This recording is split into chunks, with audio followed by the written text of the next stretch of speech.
welcome to the Instagram stories for Tuesday, October 3rd. I'm your host, Daniel Hill. Hey, it's October 3rd. That's Mean Girls Day. I didn't realize that until right now. Let's do Mosseri Monday, which we normally do on Mondays. We'll just do it on Tuesday today. A lot of the questions have to do with AI.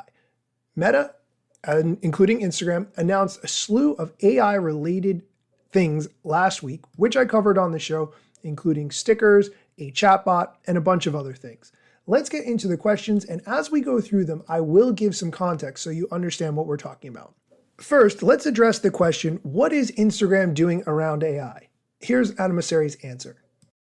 We've actually been using AI for a long time, particularly to try and get better at recommending content, figuring out what you might be interested in and figuring out how to help you discover things that are related to that interest. But more recently, we've also been focused on generative AI, so AI that can create content. We had all these interesting announcements that connect around these AIs that you can engage with, around generative AI stickers, around /imagine with the Meta agent or Meta assistant to create anything you want. And we're also exploring a bunch of ideas in the creator space. How can we help creators reach more people, create more content, do what they do well, just even more of it using AI or specifically generative AI. So more to come there as well. It's a new space. It's evolving rapidly. We'll see what works and what doesn't, but we're particularly excited. Let's dive into the next question, which has to do with AI stickers. This is something that Meta announced last week. New AI stickers enabling you to generate customized stickers for chats and stories. Basically, this uses AI to turn your text prompts into multiple unique, high-quality stickers in seconds. It will be rolling out in WhatsApp, Messenger, Instagram, and Facebook stories to select English language users over the next month. The question Adam Mosseri got, the AI stickers you shared are cool. Where can I use them? Here's his answer. So when you add a sticker from a DM, or if you go actually when you're posting a story and you go to the sticker tray, you'll see an AI stickers option, which allows you to make any sticker you want, anything you can imagine, you can create. I am not fully invested in that idea, but maybe once I start using it and I have access, I like it more. I don't know. Who's to say? It's too early to say. The next question, how can AI on Instagram benefit me as a creator? Excellent question. To start, you can use /imagine to generate content. You can use the AI stickers to generate content, and you can use the agents to talk to get feedback about stuff, to proofread things, to get ideas for what content to generate. You can use tools that aren't on Instagram as well. Over the long run, I think the technology is going to evolve a lot, and a lot of the stuff that we look back on will be not as important as we think now, and a lot of things we don't think are important now will become incredibly important because it's just really early days. But I am pretty confident that overall this space is going to make it easier for creators to create more content and more compelling content. What that looks like will change over time. I'm particularly interested in this idea of allowing creators to create an AI version of themselves if they want to reach more people. That is tricky, so we'll see if that can work or not, but that's one wild out there idea that we're exploring. He said something there at the end that I've actually been thinking about. If you want to create an AI likeness of yourself for videos or things, think about all the people, and you might be in this category, where you don't necessarily want to put your face on camera, you don't want to be in videos, you don't want to be in stories, you like to do videos and stories where your face isn't in it, and you're just showing your surroundings or the product or service that you work with, whatever. AI might be a great solution for that, where you can make an AI likeness that is close enough to you that you feel like it has your mark or your distinct personality, but it is not actually your face, and maybe that's okay for you. Just an idea, again, like he said, very early in the game and a lot of technological advances to change how this AI gets used. And the last AI question we're going to talk about before we take a break, what should I use the AI chatbots for? If you do not recall, Meta announced a AI chatbot that could have up to 28 different celebrity voices that you could pick from, including Paris Hilton, Charli D'Amelio, and a bunch of other people. Here's his answer to what you should use the AI chatbots for. That is what I think is going to be super interesting to learn over these next few weeks and months, is what do people actually engage with these AIs around? For me, I predominantly look for advice around specific things that I'm very interested in. So I tend to talk to the Meta assistant more than anybody else. But maybe for you it'll be different. But we're going to learn, and then we're going to have to adapt and improve the experiences based on what people are looking to use these products for. Okay, that's all for the AI questions. We are going to take a quick break. When we come back, we're going to talk about replies to broadcast channels and a couple of threads questions. So stick around. Are you ready to monetize your social posts and ride the instant shopping trend? Check out BecauseILoveIt.com, known as Billy.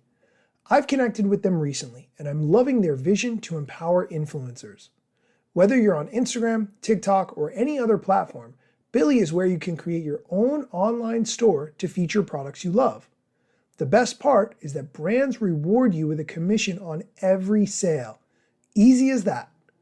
Visit BecauseILoveIt.com/Daniel Hill to join Billy and get $100 in free credits to share with your audience. Head over to the link in the show notes to learn more and sign up. And we're back. Okay, next question. When are we getting replies to broadcasts? I think this question has to do with broadcast channels, which right now are a one-way method of communication. You can post something and people who are subscribed to your broadcast channel can see it. They can react with an emoji or vote in a poll, but that's about it. There's no flow of conversation there. It's just one way from you out to other people, whoever is subscribed to your broadcast channel. The question, when are we getting replies to broadcasts? We're exploring replies for broadcast channels. The key thing is to make sure that it's manageable, right? Like you don't want it's not clear. Do you want to be able to see all the replies from everyone? Or do you want to be able to only see a reply if a creator decides to share that reply in that channel? Is it more of a way for you to reach out to the creator or for fans to talk to each other? These are the different interesting questions that we're exploring right now. I could see broadcast channel replies working if you have, for instance, a small group of people that you trust to reply who would be, for instance, encouraging or inspiring or positive in some way, but limiting the people who are going to make negative comments or criticize, very similar to what Instagram has with the restrict feature. Let's dive into a couple of threads questions. First, when is SSO coming to threads? If you are not familiar, SSO refers to single sign-on, meaning that you would be able to log in with your Instagram account to threads on the web seamlessly without needing to do any kind of special thing. If you're already logged into Instagram's website on your laptop or desktop, you would just open threads and be able to already be logged in. That's the idea behind SSO. If you were on Instagram.com, for instance, on your laptop, and you wanted to click over to a thread, maybe you saw one on Twitter or somewhere else, already logged in, no problem. That's the concept behind single sign-on or SSO. Question, when is SSO coming to threads? We are launching SSO for Threads, which is super important for the web. So if you don't have your password, you can actually log in with Instagram and get in really quickly and easily. So check it out. Well, there you go. That answer kind of made it sound like it was already available. I'm going to have to log out of my Threads account and see if I'm automatically logged in from my Instagram account. I'm going to have to do a little bit of testing and report back on that one. Next question. What is the best piece of advice for creators to make a living? I really like this question. I have my own opinion. I'm going to let Adam go first, and then I will say what my opinion is. I think it's important to look for ways to diversify your business and to try to build predictable income, which is why I think it's always concerning if all of your income is attached to your reach on any one specific platform, which is why I love subscriptions for creators that are experts in an area and actually can command prices for their content because it's very predictable income and that helps a lot. And why I think it's good to try and figure out how to experiment with new platforms, which I know sometimes means platforms that we don't build, but we do build Instagram and Facebook and Threads, all which are very focused on creators, in order to sort of diversify your risk. I think those things are super important if it's going to be how you make a living. Okay, now let me give my opinion. First, I think you have to determine, are you a person who actually has the potential to make a living by being a creator? And what I mean is, number one, do you live in a place where healthcare is not tied to your income, meaning that if you do not make any income, do you still have healthcare? This is very important. That is step one. If you are not able to take care of yourself in terms of medical needs and situations, you're not going to be able to create content, and therefore you're not going to be able to earn money. So I think that is first and foremost the biggest obstacle. In the United States, this has been an ongoing challenge that no one has solved yet from my vantage point that I've seen. I also think it's important to recognize that if you do create content for a living, this is going to be something that has the potential to be very exhausting and a 24-hour-a-day effort, potentially. If you work for someone, you're going to have that time where you can actually stop working. Well, hopefully you do. You might decide that that's 5 p.m. or 7 p.m. or whatever it is, and you just say, okay, I'm done for the day. It's a lot harder to do, I think, when you are expected to create content and interact with followers or fans 24 hours per day. So I think it's setting not only the right expectation, but understanding if you're a person who can fit into that category. Once you've determined whether or not you can, it's finding the platform and the way that you can do that most easily and also most consistently that's not oversaturated. There's a lot of things that go into it. I haven't solved it yet, so don't look at me as someone who has the full solution.